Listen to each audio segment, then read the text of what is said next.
On December 31st, 2012, after declining to spend New Year's Eve with my wife on account of my relentless workaholic nature, my greatest vice finally caught up to me, and I slipped into a Mountain Dew-induced sugar coma.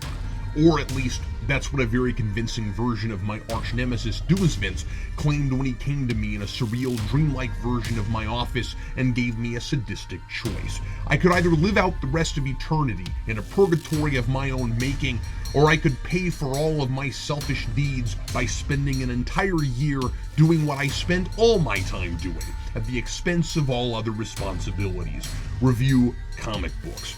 As this was to be my own personal hell, and as Doomsvince was looking for something, quote, brutish and atmospheric, my subject for the entire 365-day duration of my sentence would be none other than Todd McFarlane's Spawn.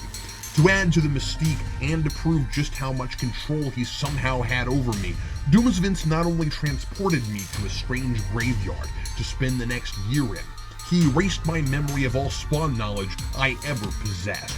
If I managed to critique every single item that came out of the open grave Doomsvince forced me to dig myself, handwritten in a quaint and creepy-looking notebook, I would be returned to the living, returned to my wife and child, at the end of what Doomsvince called Spawn Year. If I failed to finish even one entry, I would be buried alive in that grave for all eternity. There was, of course, no choice at all.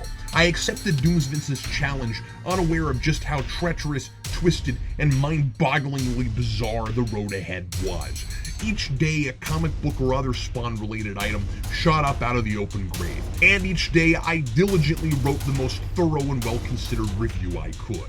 As far as I knew, this really was a matter of life and death. But it wasn't just the often inconsistent, convoluted, head-scratching, cynical, depressing, self-serious, incoherent storytelling that made it difficult to forge ahead. Doomsvince threw everything at me to lessen my resolve, to make me doubt myself, and to irradiate my whole being with guilt. He teased me and tormented me with innumerable mind games, tricking me into writing with my own blood when there was a button on a tombstone that would have dispensed a pen with a never-ending supply of ink at any time. He created a situation in which I was forced to murder a living, breathing jacket that had a deathly allergic reaction to Spawn memorabilia and would have destroyed my only way out of that place if I hadn't destroyed it first. Whenever I thought I had won, I had really lost somehow. And whenever I knew I had lost, it was always worse than I first thought. Doomsvince repeatedly gave me a sliver of hope and then replaced it with the bleakest of bleak despairs. He enticed me to read Spawn issue 185 when he decided to treat me to a taste of my subterranean accommodations were I to fail at my daily task, when I knew reading ahead was against the rules. I paid for that incursion when I learned that Spawn himself would ultimately prove to be a coward who didn't have it in him to find those things that make his life, such as it is, worth living and carry on. I would have to read about that sort of despicable, entitled, miserable cretin practically every day as temptation after temptation was thrust in my face, inviting me to surrender my own dignity and promise of a better tomorrow in favor of the easy way out. And Doomsvince offered me myriad ways to terminate my suffering early. As Al Simmons was sucked into hell in issue 50 and toured the underworld, I was taken on a tour of my own hell, forced to face Doomsvince as he wore my wife's face, then tempted with the very addiction that ostensibly led me into this awful predicament, and later made to become Mountain Dew itself. And finally I was presented with a copy of my 2-year-old son, and invited to live with him in a deranged fantasy for all time if only I would agree to stop reviewing. As enticing as Doomsvince's offers sometimes were, I resolved to press on, reading and writing about comics, video games, the board game, that infernal, dullest of all dull board games. But eventually my curiosity got the better of me, and I decided to venture out to find Doomsvince himself. My instincts told me there was more to all of this than a coma-induced illusion, and if the real Doomsvince were somehow behind it, perhaps I could outsmart him. Up to this point, he had never managed anything more threatening than postal fraud, and after all, anyone who signed his name with the acronym of the Department of Motor Vehicles couldn't be all that menacing. Perhaps he managed the whole thing with mirrors or holograms or animatronics. So I walked into the black abyss, and what I discovered was my magnificent game room, a glorious mirage in the pitch desert. But it wasn't a mirage at all. It was the real deal. I could watch my favorite television shows and play the best video games from my childhood. And while I was there for those incredible 18 days, I was in no danger of losing Doomsvince's game, because he allowed me to review the animated series and to stay there in that room.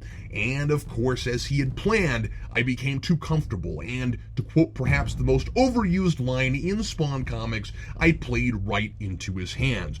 Doomsvince wanted to make a point that he was created by a child, that I was juvenile and immature, and that the reason I spent so much of my time reviewing the lowbrow, second-rate childish schlock from my childhood was because I never really grew up. And the person who had most suffered for that irresponsible attitude was Doomsvince.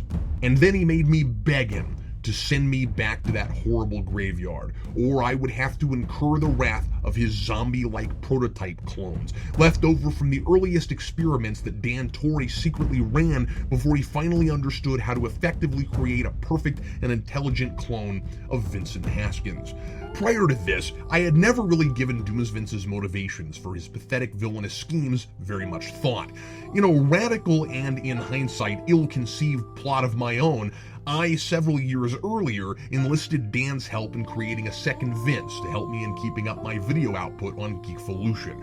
Vince was busy pursuing a physical therapy degree, and my time was stretching thinner and thinner as we developed new video series, and our viewership continued to demand further episodes of each of them. Another Vince could fill in for the original on Geeks Not Nerds and other programs, and no one else would ever be the wiser. But Vince 2.0 was different from Vince. He had his own strange ideas about how things should be done and what topics we should be making videos about. In short, this Vince was a pretentious snob who looked down on anything he deemed a lesser art form. I dismissed him as a defective clone, a failed experiment. He walked out angry, and I abandoned the whole venture. Many lame attempts at getting back at me, and Spawn Year seemed to be Doomsvince's crowning achievement. It was diabolically brilliant, forced me to face my sins and shortcomings every day for a whole year by reading and writing about a supposed superhero who was the epitome of everything I most despised. Spawn Year was designed to break my spirit, to make me hate myself and my craft, and it came very close to doing precisely that. After several months, I began to fear I was legitimately losing my mind when I began talking regularly to a Violator action figure, who acted as my therapist but poisoned my mind with notions of drinking Mountain Dew and giving into the vice that brought me there. And then came Malbolgia, who told me the only way out was through suicide, the Al Simmons way. And then the most disturbing of all, Chipmunk Jason Wynn, who didn't care what I did so long as I stopped sulking and mulling about and finally did something. And so, hoping to silence those voices, wanting to find some way out, desperate and reeling, I went my own way, and I murdered Doomsvince. I stabbed him over and over again, and that was it. The reality didn't shatter around me, the curtain never rose, but Doomsvince was dead, and he couldn't taunt me anymore. Which should have made me feel better, but it didn't. Because now, there was nothing.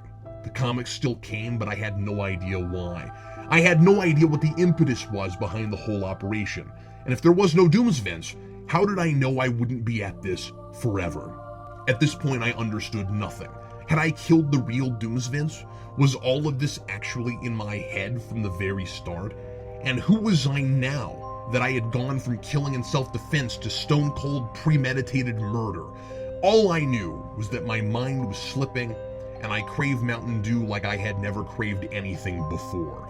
So I took that 2-liter I'd won in that infernal board game all those weeks before, and I downed the entire bottle. And that's when Spawn Year became something quite different. I found myself in what I could only describe as a second sugar coma, assuming a coma was really what had happened to me in the first place, and as I write this, I still can't be completely certain where I've been all these months, if it's really been only months. Though at the time I had, like Al Simmons, suffered almost complete amnesia, except for the Spawn comics I'd read thus far. It was incredibly selective. Now, instead of a graveyard, I found myself in an alley with a trash can that contained the items for review each day and a throne made aptly of Mountain Dew and comic book long boxes. And my face and hands had transformed into those of a hellspawn. As I continued doing the only thing I knew how to do at that point, critique Spawn comics, I learned more about this new surreality I was in, and my memory slowly returned to me. My veins were now coursing with Mountain Dew, and I needed the stuff to survive. Perhaps that's my penance for giving in to my horrible hunger pains. Without a steady supply of Mountain Dew, I would descend into a slow madness and degenerate into the most violent convulsions imaginable. And the more Mountain Dew I drank, the more my costume began to form. A symbiote, just like Al Simmons, and now it is gestated into its complete form. Taking Doomsvince's place as my tormentor is the sadistic Tiny Adam West, whose bite is certainly worse than his bark. He's grooming me for some epic showdown with his arch nemesis, the emissary of Coke, whoever that is, making me train with his obnoxious lieutenant, stocky Frank Miller Batman. And I have no choice but to do exactly what I'm told in training for this big fight if I want to keep my sanity. Conditioning through addiction. The comics continue to come each day, and I continue writing about them, but Tiny Adam West doesn't seem particularly concerned with whether or not I review them. In fact, he used to create terrible situations to make it more difficult to review on time, just because he knew I thought it was important, and it was something else he could use to control me. Now he doesn't need to do such a thing. There is apparently some kind of epic rivalry between Coke and Pepsi, which are actually not just corporations, but really cosmic entities vying for control of the world or the universe or whatever. I don't know, nor do I really care about the details. Because of course I don't buy into any of it. I think I'm still in the same Spawn here, whatever it always was, just with a different set dressing. I don't think the rules have ever changed. I think I'm still supposed to review these Spawn comics every day, and I think I'll still get to go home when I am finished. I don't know if I somehow killed the real Doomsvince, but my instincts tell me there's still more to this than just an illusion concocted by my own subconscious. I've gotten messages from Dan Torrey imploring me to never stop reviewing, and my gut tells me that if there's anything real at all in this place, it's those messages. There are other players here now as well, and according to one of them, Captain Cogliostro, they're each a representation of some part of my psyche trying to tell me something. Captain Cog claims that he's the rational part of my mind, telling me the only thing keeping me in this place is me, and that if only I stopped reading these comics, I'd wake up and return to my life instantly.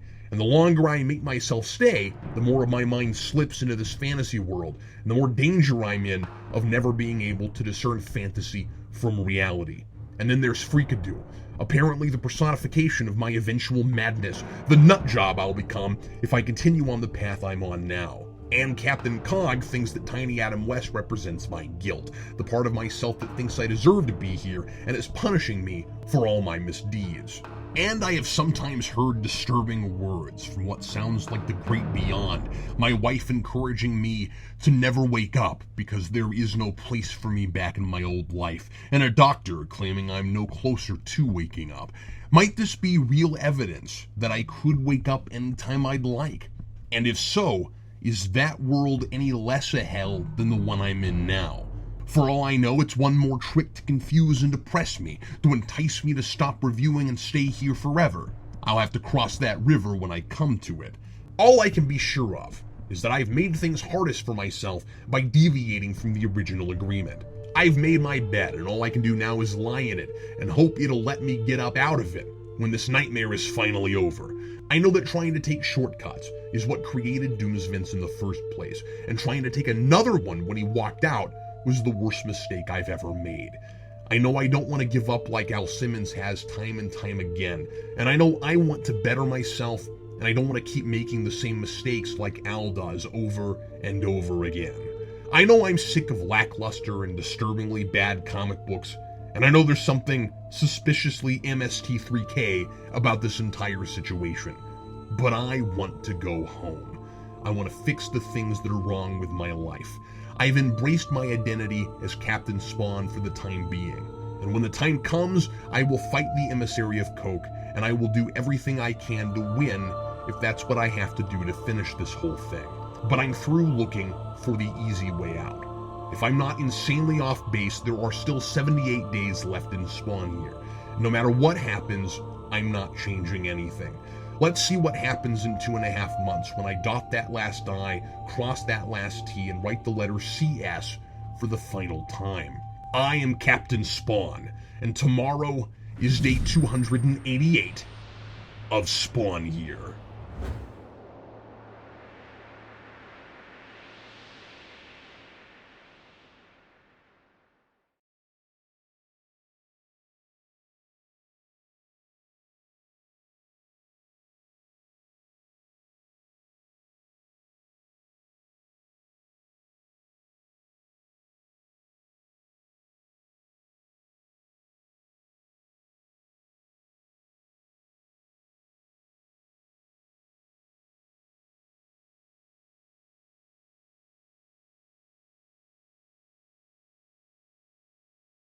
Slap yourself in the face.